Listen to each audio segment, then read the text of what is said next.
Number बढ़ा लें। 292 से कोशिश होगी एनडीए की भी, भारतीय जनता पार्टी की 292 से वो ज्यादा नंबर ले जाए ताकि एक कंफर्टेबल पोजीशन में आ जाए। देखिए, एनडीए इस बात की कोशिश करेगा कि 272 जो नंबर हैं उससे प्लस नंबर हैं, लगभग 300 तक की वो कोशिश बिल्कुल करेंगे, क्योंकि 272 का जो नंबर है ये कंफर्टेबल नंबर नहीं है। अगर वो इस 272 के बाद सरकार बनाने का दावा एक बड़ी खबर, आज ही दावा पेश कर सकता है एनडीए। एनडीए नेता आज राष्ट्रपति से मिल सकते हैं, ये बड़ी खबर इस वक्त की।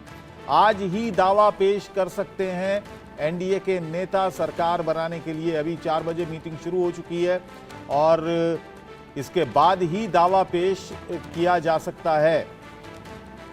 ये सूत्रों के हवाले से खबर आ रही है कि एनडीए के नेता आज ही अपना दावा पेश कर सकते हैं राष्ट्रपति के पास सरकार बनाने के लिए। तो ये बड़ी खबर कनिका आ रही है और इससे लग रहा है कि सब कुछ इसी मीटिंग में तय होने वाला है।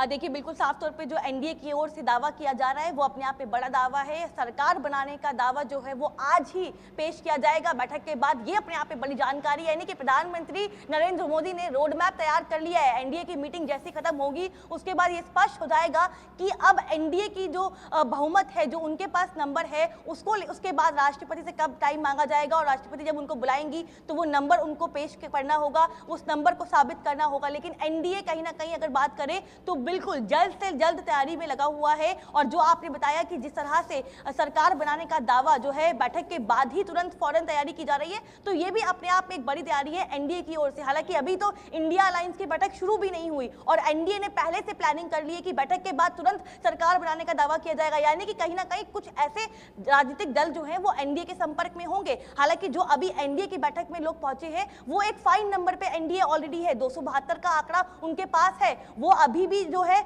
कहीं ना कहीं उस मेजॉरिटी के पॉइंट पे खड़े हैं। तो ये दावे जो है वो ऐसे तो नहीं हो रहे हैं, बिल्कुल अंदर खाने तमाम कवायदें चल रही हैं। और वहीं अगर इंडिया अलायंस की बात करें तो बिल्कुल 6 बजे का वो समय है जब इंडिया अलायंस की बैठक शुरू होगी और उससे पहले एनडीए की ओर से तय कर लिया गया कि हम आज ही सरकार बनाने का दावा पेश करेंगे। तो कहीं ना कहीं इंडिया अलायंस के लिए नहीं, तो उस सूरत में तो लगता है फिर कनिका की शायद बार्गेनिंग जो होनी थी जिस पर बात होनी थी, तो इसका मतलब तो यह है कि अगर आज ही दावा पेश करते हैं तो बार्गेनिंग इन दोनों दलों की तरफ से, टीडीपी की तरफ से और जेडीयू की तरफ से, ये बार्गेनिंग हो चुकी। देखिए, बिल्कुल नीतीश कुमार की बात करें तो नीतीश कुमार के तमाम समर्थकों का यही मानना है कि अब नीतीश कुमार को डिप्टी प्रधानमंत्री यानी डिप्टी पीएम का पोस्ट मिलना चाहिए। और जिस तरह से अगर हम टीडीपी की बात करें, चंद्रबाबू नायडू की बात करें, तो उनकी 2 ही शर्तें हैं। एक, तमिलनाडु को स्पेशल राज्य का दर्जा मिलना चाहिए, वही दूसरी, स्पीकर उनका होना चाहिए ताकि भविष्य में सरकार को कोई खतरा ना रहे। वो इस बात को मेक श्योर करना चाहते हैं कि अभी अगर हमने इनका साथ दिया तो कल को ऐसा ना हो कि सरकार बदलने को लेकर कहीं ना कहीं बीजेपी की ओर से कोशिश की जाए। इसीलिए वो इस चीज को मेक श्योर कर रहे हैं कि स्पीकर उनका हो। और अगर ये 2 डिमांड उनकी तरफ से की जा रही है और नीतीश कुमार की ओर से डिप्टी प्रधानमंत्री की डिमांड की जा रही है, यानी कि कहीं ना कहीं अंदर खाने डिप्टी प्राइम मिनिस्टर की डिमांड हो रही है। बिहार का क्या होगा? बिहार के बारे में आशिफ ज्यादा बेहतर बता पाएंगे, पूरे इलेक्शन बिहार में रहे वो। आशिफ, ये बात सामने आ रही है कि डेप्यूटी पीएम पे बार्गेन हो रहा है, बात हो रही है नीतीश कुमार के लिए। अगर वो ऐसा होता है, अगर इन खबरों में सच्चाई है और ये वो बन जाते हैं, तो बिहार में सूरत हाल क्या होगा सरकार का? देखिए, बिल्कुल सूरत हाल बिल्कुल बदलेगा बोल, क्योंकि देखिए सबसे बड़ी चीज़ क्या होती है कि सब कुछ तो सरकार पे ही तय होता है और सरकार में आपकी स्थिति कैसी होती है उस पर सब कुछ स्पष्ट होता है। अगर सरकार में अगर उप प्रधानमंत्री की जिम्मेदारी, इतनी अहम जिम्मेदारी अगर नीतीश कुमार को मिलती है तो आप समझिए कि बिहार की सूरत हाल बिल्कुल बदलेगी। और खासतौर पे अगर आप कहें तो राजनीति की दशा और दिशा भी चेंज होगी। क्यों? क्योंकि वहाँ आप फिर नए चेहरे की तलाश होगी कि आखिर नया चेहरा कौन होगा। अगर नीतीश कुमार यहाँ आते हैं तो वहाँ किसको मुख्यमंत्री बनाएंगे, उसकी कवायदें होंगी, बिहार में डेवलपमेंट बढ़ेगा। और क्योंकि सबसे बड़ा सवाल तो ये है कि मुख्यमंत्री किस दल का होगा? क्या मुख्यमंत्री जेडीयू का ही रहेगा या मुख्यमंत्री फिर बीजेपी से होगा, क्योंकि बीजेपी बड़ा दल है? इसमें कहीं दो मत नहीं। देखिए सबसे बड़ी चीज़ क्या है कि नीतीश कुमार ही बार्गेन नहीं करेंगे, नीतीश कुमार के साथ साथ बीजेपी भी बार्गेन करेगी उनसे। जब बातचीत होगा तो बातचीत बहुत सारी चीज़ें तय करनी पड़ेंगी, फिर अगली बार वो भी तय हो जाएगा कि नीतीश कुमार के अलावे अब तो इसका मतलब है कि जो अनडाउटली जो बीजेपी अगर आगे बढ़ती है, तो बीजेपी का अगर चेहरा होता है इस वक्त मुख्यमंत्री पद का होगा, तो फिर आगे चलकर भी चुनाव 2025 का जो है वो भी उसमें बीजेपी का चेहरे ही चुनाव होगा। लेकिन सबसे बड़ी बात है अबुल कि देखिए नीतीश कुमार को समझना बहुत मुश्किल है, नीतीश कुमार क्या लेकर अंदर गए हैं और किस तरीके से वो बाहर निकलेंगे। चलिए, बहुत बहुत शुक्रिया आशिफ, आपसे आगे बातचीत करते रहेंगे। कनिका, आपका भी बहुत बहुत धन्यवाद। आपसे लगातार नजर बनाए रखें इस बैठक पर, जो दोनों ही बैठकें चल रही हैं। एक बैठक थोड़ी देर बाद शुरू होगी 6 बजे। फिलहाल आगे बढ़ते हैं। गौतम बुद्ध नगर लोकसभा सीट से बीजेपी के डॉक्टर महेश शर्मा फिर उन्होंने जीत की हैट्रिक लगाई। इससे पहले महेश शर्मा ने 2014, 2019 लोकसभा चुनाव में भी जीत हासिल की थी। शानदार जीत पर महेश शर्मा ने इंडिया न्यूज से बातचीत की। आपको पूरी बातचीत सुनवाते हैं।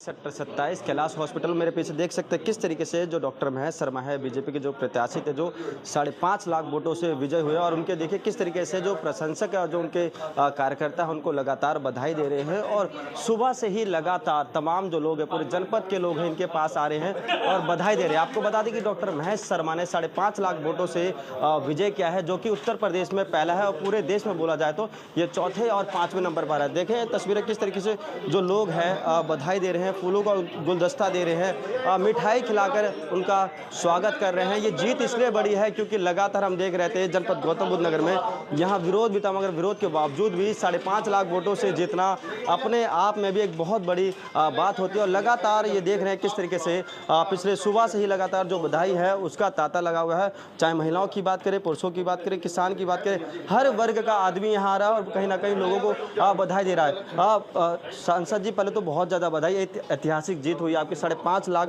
मतों से आप जीते हैं, क्या कहेंगे?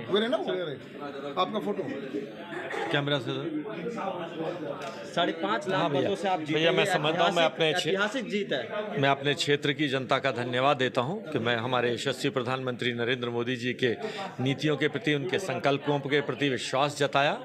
और आज देश में भी एनडीए की तीसरी बार मोदी जी के नेतृत्व में सरकार बनने जा रही है और मुझे भी अवसर दिया कि अपने क्षेत्र की सेवा में फिर से कर सकूं। मैं बधाई देता हूं, क्षेत्र की जनता को भी धन्यवाद भी देता हूं कि ये मौका उन्होंने मुझसे फिर से दिया है।